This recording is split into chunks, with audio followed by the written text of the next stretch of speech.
everyone, welcome back to another video. My name's Destiny. We do book things here, and tonight, as you can tell, I'm all comfy cozy, and I decided that we would do a try chapter. I started reading Holly by Stephen King, and I just need a break. It's holding my attention. I'm really interested. I'm just not flying through it like I want to, so I wanted to pick up something else physically. I am reading one on my Kindle, because I've had my Kindle for almost a year and I never use it. So I'm hoping to get it used in the last 3 months. If not, I may just sell it because it may need to go to a new home. So we have 5 options of what I could pick up. The first one is Haunting Adeline by H.D. Carlton. This is a dark romance, for all I know. I have read the prequel, which is Satan's Affair. And that follows Sibby. I have no clue what this is about, but I'm kind of interested. I've picked up Satan's Affair and finished it all in one day because I was just like hooked. So I'm wondering if this won't do the same, hopefully. Next, we have The Only One Left by Riley Sagar. Sagar? However you pronounce that. This will be my first Riley book. I know that they have wrote a couple other ones. I've never picked any of them up. I'm hoping that it'll give me all the creepy thriller vibes I'm craving that I thought Holly was going to give me. My next one I have is Mr. by Eli James. This is the author who wrote 50 Shades. I might not pick this one up. It may be a complete dud. I may decide that I don't want to read this once I've read the first chapter, but I figured why not give it a try and see what I think. Next, I have House of Roots in Ruin by Erin A. Craig. They also wrote House of Salt and Sorrows. I'm so excited for this. I thought it was a continuation of A House of Salt and Sorrows, but I found out it is not. It is a new one. It's a totally new world, a totally new story, but it does follow a curse just like the last one, so I'm excited for this. And then lastly, another one that I'm honestly so excited for, and it could be any of these, and that is A House of Puppets by T.J. Klune. I'm so excited for this. I have read House in the Cerulean Sea by him. Loved every minute of it. I think it's a yes. He is a man. I loved it so much. It may be my favorite book of this year. And now I have House of Puppets, or The Lives of Puppets. I know it follows a robots, and they're trying to save another robot. I'm excited for this. We shall see what's going to happen. Yeah. I'm going to go read the first chapter of those. I will probably check in with you after I've read one. I'm just going to curl up in bed and get some reading done. Yeah. So, see y'all in a little bit.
finished the first chapter in the prologue of The Mister by Eli James. I don't think I'm going to continue.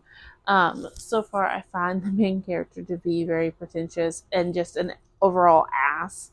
It is a smutty romance, just like 50 Shades was, and kind of like Christian, he's just an asshole for no reason. Maxim is he is just become the lord of a British estate because his brother passed. The book starts off with him screwing his brother's wife. The prologue was more interesting than the first chapter. The prologue is someone running, and they talk about having a map in their shoe, and they're trying to get there, and the prologue ends with a woman telling them, "Child, where have you been? I was expecting you a week ago." So that's interesting, and if Maxim hadn't been such an asshole, I probably would continue with this, but honestly, I just don't think this is for me. So, yeah, putting that down. Already went out of the race. I have 4 more in front of me. That took me about 30 minutes to read, and it's getting pretty late right now. So what I think I'm going to do is I'm going to turn the camera off for now. I'm going to pick up, I think I'm going to pick up The Only One Left by Loretta Syra and curl up in bed and read until I get sleepy, or read the first chapter.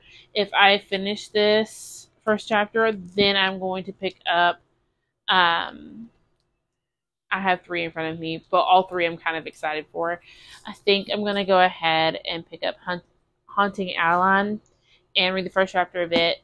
If for some reason, beyond belief, I finish those 2 first chapters, then I will go into A Life of Puppets. And then I know I'm almost sure I won't get through the first chapter of this, but then lastly I will pick up House of Roots and Ruin. I'm thinking this is probably what I'm going to go with. I'm most excited about this. That's why I'm making it the last one.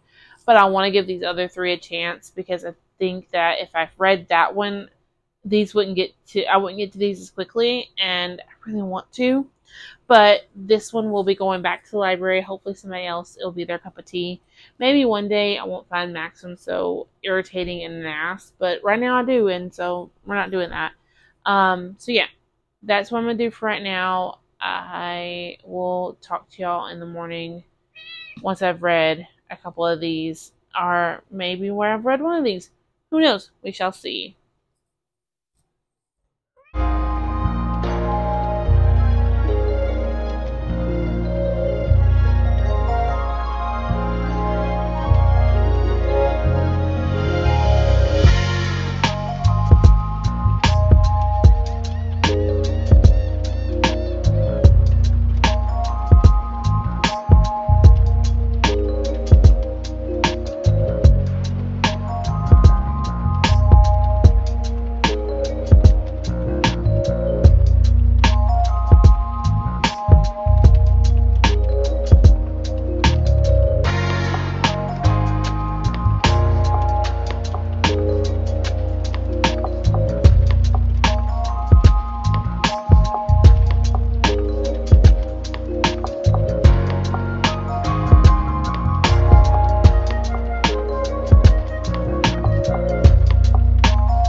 to this video. So we started this out in my bedroom 2 or 3 nights ago.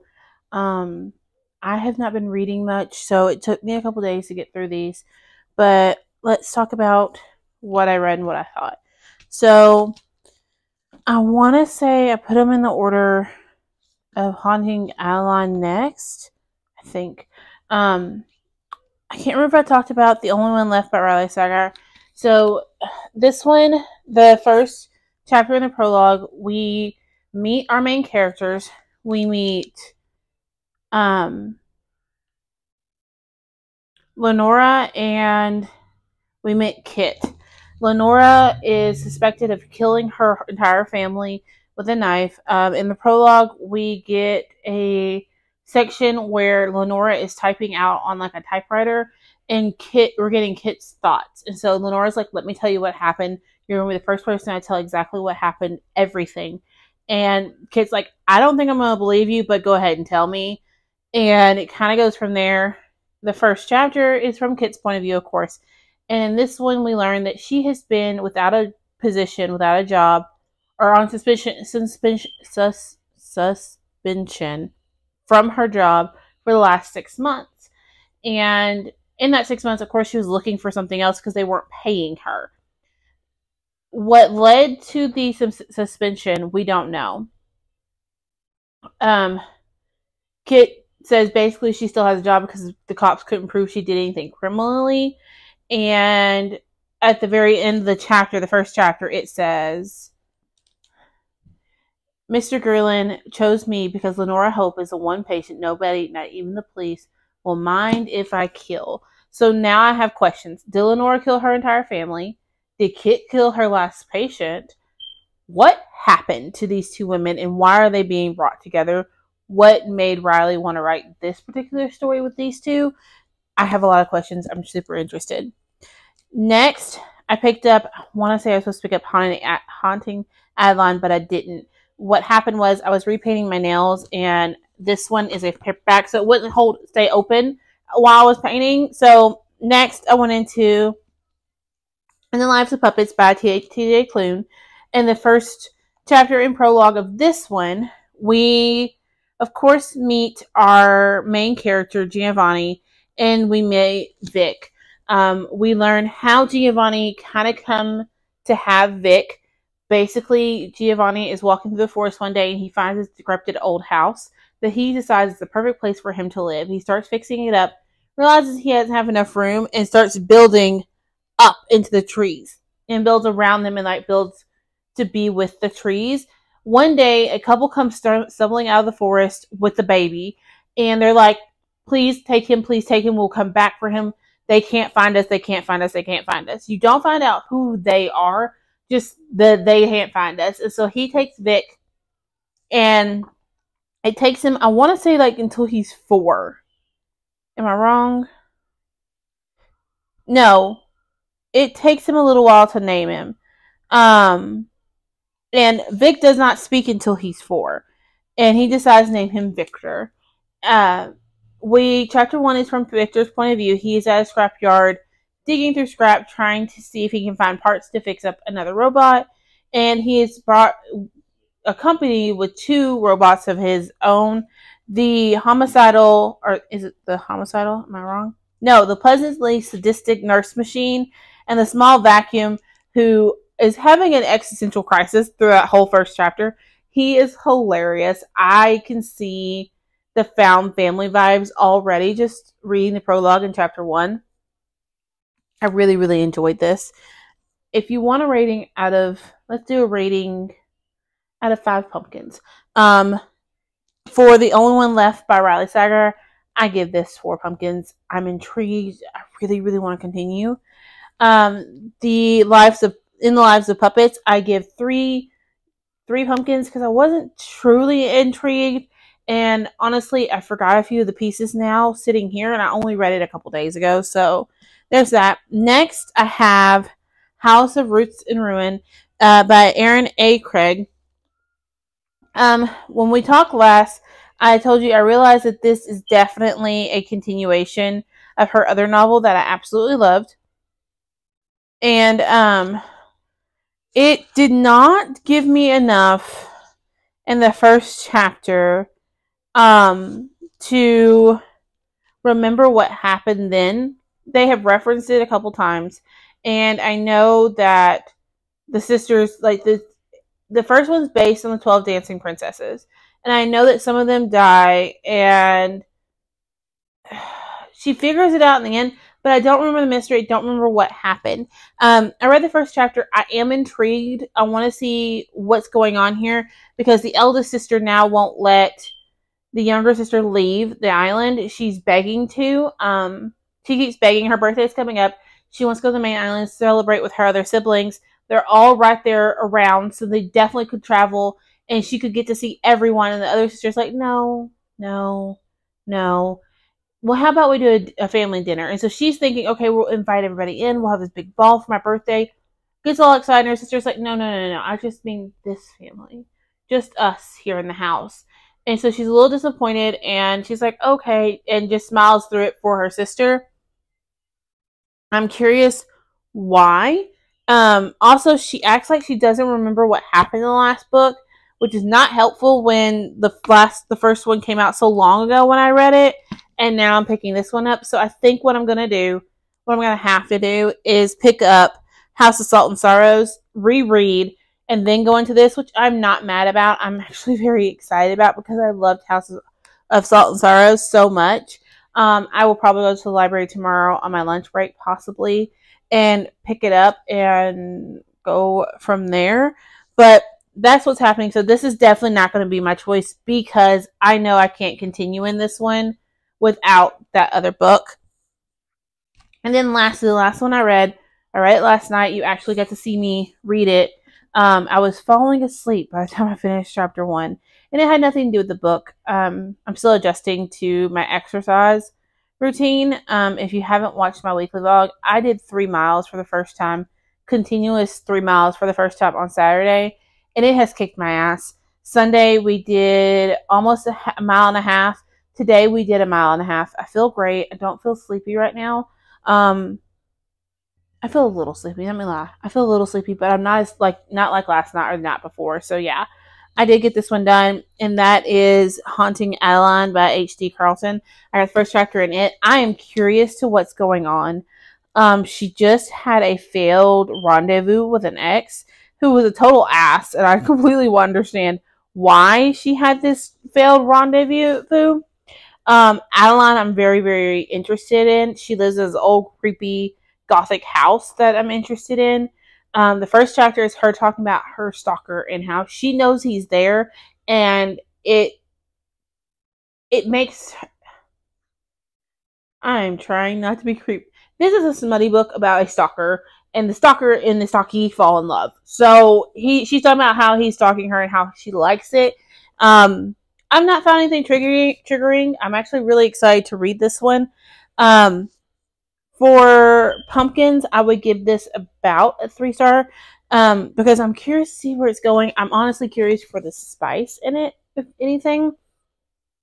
But yeah, I enjoyed the first chapter of this. I was falling asleep a little bit, so I probably would need to go back and read like the last page or so because, yeah, I was falling in and out of sleep there, but there you have it. So 4 pumpkins, 3 pumpkins, another 4, and then I didn't give you this one. So House of Roots and Ruin, I would probably give 3 pumpkins too. I was really interested. The first chapter is very interesting. I just think you need to be more familiar with what happened at the end of House of Salt and Sorrows before going into this one because it is relevant to some point. I guess you could go into it if you want to be as naive, I guess is the word I'm looking for, or have the amnesia like her main character does. But for me, I really want to remember what happened in that book and be more familiar with the sisters because I know she like interacts with each one of them. We get to know them pretty decently in that one, so I really want to get to know them again and everything, and come straight out of House of Salt and Sorrows. House of Salt and Sorrows, and right into House of Roots and Ruin. So I'm going to go to the library, see if I can get my hands on the first one. If I can't, I'll turn this in. If I can, then I will keep the first one and start a reread of it and hold on to this because I know I'll finish it pretty quickly because it's a reread.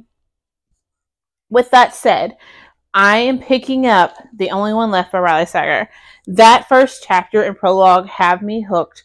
I found myself thinking about this even when I wasn't reading and wanting to grab and pick it up. I've also found myself, since I haven't been reading, wanting to finish Holly as well. And I started reading The Help audibly. So I have a craving to pick up all three of those. And so, yeah, we're going with this one. This trial chapter was actually very successful. It took me a little bit to get it done, but I'm just happy I got it done. Yeah, so happy Tuesday. Yeah, I missed the upload on Sunday. Monday's upload is going up really late because I'm filming this on Monday, but we're going to get back on it. Like I said, Sunday I was so tired. I didn't get anything done. I didn't get any filming done. I'm fixing to film at least 2 more for this week, real quick. And then there's a vlog going to be coming out on this one up on Tuesday, vlog on Thursday, maybe Friday, and we'll go from there. I missed the blog post for Sunday and Monday too. Don't worry, I will get them written. I just haven't had a chance to get to it yet. So yeah, I hope y'all enjoyed this. I will see y'all tomorrow for another video.